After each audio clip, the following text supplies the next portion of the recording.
3 start. આપણે સવારે ઉઠી અને સીધો જ અવાજ આવે, નાવા જઈજો. નાઈને આપણે બહાર નીકળીને એટલે સીધો અવાજ આવે, ટુવાલ ટીંગાડી દેજો ઠેકાણે. પછી થોડીક વાર થાય ને આપણે નીચે ઉતરતા હોય ને એટલે અવાજ આવે, બાથરૂમની લાઇટ બંધ કરી દેજો. અને આપણે જમવા બેસી, સવારમાં નાસ્તો કરવા બેસીએ અને એમાંય જો તાજું માખણ ઉતર્યું હોય આપણે લઈ, હું આ માખણી કે વજન વધતું જાય છે, મૂકી દો. પછી આપણે નિરાતે છાપું વાંચવા બેસીએ, સોફા ઉપર કે સેટી ઉપર કે. તો થોડીક વાર થઈને અવાજ આવે, બહાર ફળિયામાં વયા જાઓ, અહીંયા બધું સાફ કરવાનું છે. એટલે આપણે ફળિયામાં વયા જઈએ. પછી 8:30 થઈ જાય, માની લો કે આપણે ઓફિસે 8:30 વાગ્યાનો ટાઈમ હોય અને 8:15 થયા હોય તો અવાજ આવે, 8:30 થવા આવ્યા છે, ઝડપથી છાપું વાંચજો. એટલે આપણે છાપું ઝડપ કરીને મૂકીને આપણે જાય ઓફિસે. અને બપોરે 12 વાગ્યા આવ્યા, આમ 1 વાગ્યે જમવા આવતા હોય તો 1 વાગ્યે એકને બદલે 1:15 થઈ જાય ને આપણે આવ્યો, હું આ 15 મિનિટ ક્યાં રસ્તામાં રોકાઈ ગયા હતા, ખાવાની ખબર નથી પડતી. એટલે આપણે આવીને જમવા બેસી જાય. અને જમતા હોય એટલે એમ કે ધ્યાન રાખજો શર્ટ બગડે નહીં, ઘણી વખત તમારે દાળના ટીપા પડે છે શર્ટમાં.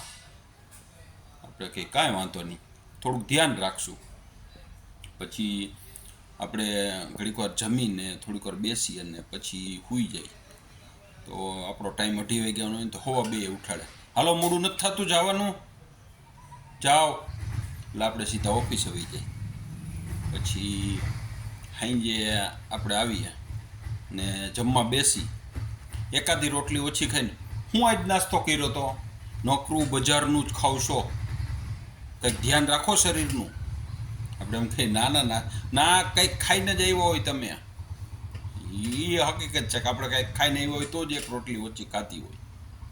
પછી જમીન સીધા બહાર નીકળી જાય ને એટલે રાડ પડે, હું પણ જમીન કોગરો બહાર ઘડીક વાર બેહો, છોકરાઓ આવી રહ્યા કે બધા આવી રહ્યા, અમારે કંઈક વાતચીત કરવી હોય વળી આપણે બેહી.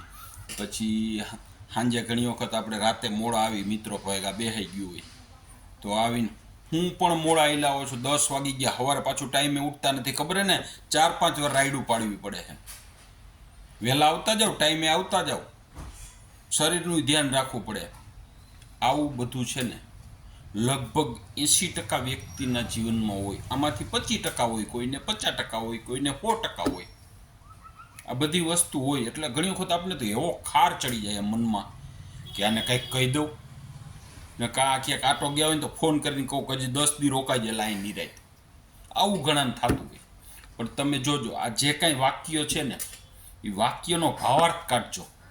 એ વાક્યના ભાવાર્થમાં આપણું જ હિત સમાયેલું હોય છે, એનું એમાં કાંઈ હિત નહીં હોય, એનું 1% જેટલું હિત નહીં હોય. એ વાક્યના ભાવાર્થમાં ફક્ત ને ફક્ત આપણું જ હિત હશે.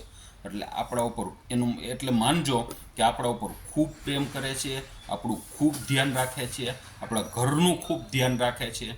એટલે હંમેશા છે ને નેગેટિવ ન લેવું, શક્ય હોય ને ત્યાં સુધી સારું જ લેવું, સારું જ લેવું કે મારા હિત માટે આ બધી વસ્તુ છે, બરોબર ને. ભીખાલાલનું આવું માનવાનું છે.